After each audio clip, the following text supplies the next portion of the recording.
हेल' लोगोफोर, बे समाव नोंथांमोनजों मोनसे बाथ्रा शेयार खालामनो नागिरदों। दा बेवहाय मा दं नोंथांमोना फैदो फारि फारि नायलांदिनि। जे थांनाय 2020 मायथाइनि 27 जानुवारियावनो बिटिआर सुक्ति जानानै थाङो आरो बेयो दिनै 1 बोसोर बारलांबाय। बेखौ बयबो मिथिगौ। नाथाय बेनिनो गेजेराव अदेबानि सुक्ति सान हिसाबै मैया फालिलांबाय गाजा गोमजायै उदालगुरियावबो। दा बेनिनो मोनसे दुखु गोनां एबा गुदुं खौराङा जाहैबाय जि सेथि बिटिआर गोरोबथा सान फालिनायाव मोनसे आफादा गोसोम सान फालिदों आरो बेखौ बिथांमोनहा सिगांनिफ्रायनो फालिगोनखौ बुंबाय थाखादोंमोन। दा बेखौ दैदेनदों सानसुमा खुंगुर बैसोमुतियारि बिथाङा। दा बे आफादा जादों all India Bodo' peoples league for Bodoland statehood. दा बे आफादनि थ्रुयै बिथांमोनहा बे हाबाफारिखौ मावदों। नोंथांमोनहा सावगारियाव नुबायबो जानो हागौ, अदेबानि नोंथांमोना गोबां ससियेल मिडियायाव बेखौ नुबायबो जानो हागौ। नाथाय आसलथे बिथांमोना मा थांखिजों एबा मानो एबा बिथांमोननि उद्देस्यआ मा, दा बेखौ नोंथांमोना बाहाय मोननो हानाय जागोन। अदेबानि बिथांमोना प्रेस मिटनि गेजेरजों बेखौ बुंखादों। दा फैदो फारि फारि नायलांदिनि।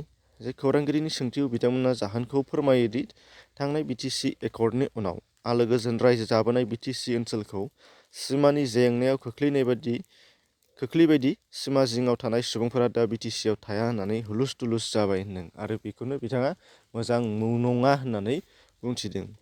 फारसेथिं बर' हालामाव उग्रबादि उदां जाबाय आरो गोजोन गोरोबथा जाबाय होननायाबो नंखाय।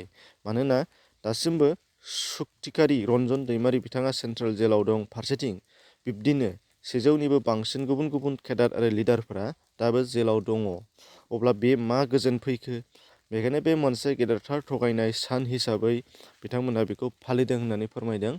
दा बेनिफ्राय आरो बेजों लोगोसे बुंबावदों बिथाङा जे बे सानाव भारतनि गाहाय मन्थ्रि आरो नखर मन्थ्रिनो बिथांमोनहा गांसे गोसोखांलाइ गथायदों जे जोंनि बिटिआर सुक्तिखौ बिथांमोना मोजां मोनाखै आरो थाबैनो बैफोर माखासे जायफोरा मोजां नङा बेफोरखौ इमप्लिमेन्ट खालामनो मोना आरो फारसेथिंजाय नुनो मोनगोन बिटिसिनिफ्राय गामि दानख'नाया मोनसे बिस गोनां। बेयो मोनसे षड़यन्त्र। बेजों बर'फोरखौ फोजोबस्रांनायनि लामा लादों बिजेपिआ। दा बे बाथ्राखौ बुंनानै बिथाङा खावलायहरदों दि दुलाराय बर' फरायसा आफाद आरो इउपिपिएल बिथांमोनहा थाबैनो बै बिजेपिखौ गारनांगौ आरो बर'जों बर' गोरोबफानानै सरकाराव थाफैनांगौ। दा बे बाथ्राखौ बिथाङा आरोबाव बुंबावदों। फारसेथिंजाय बुंबावदों रन्जन दैमारि आरो बिथांमोननि केडार आरो लिडारफोरखौ थाबैनो उदां खालामना होनांगौ होननानै सरकारनिसिम दाबि। दा बेखौबो बिथांमोना खालामदों। दा बेमोन बे बाथ्राखौनो बिथाङा बुंदों। नाथाय बिथांमोननि बाथ्रा बुंनाया बेसेबां रज'गोन? आथिखाल सरकार सालायबाय थानाय मोननैजों गोरोबनाय दं, जेराव इउपिपिएल आरो बिजेपि, फारसेथिंजाय सेन्ट्रेलावबो दङ बिजेपि। दा बे हिसाबै बिथांमोननि खावलायनाया बेसेबां सैथो एबा मोगथां महर मोनगोन बेखौ जोङो उनावहायसो नुनो मोननाय जागोन। गोजोन्थों।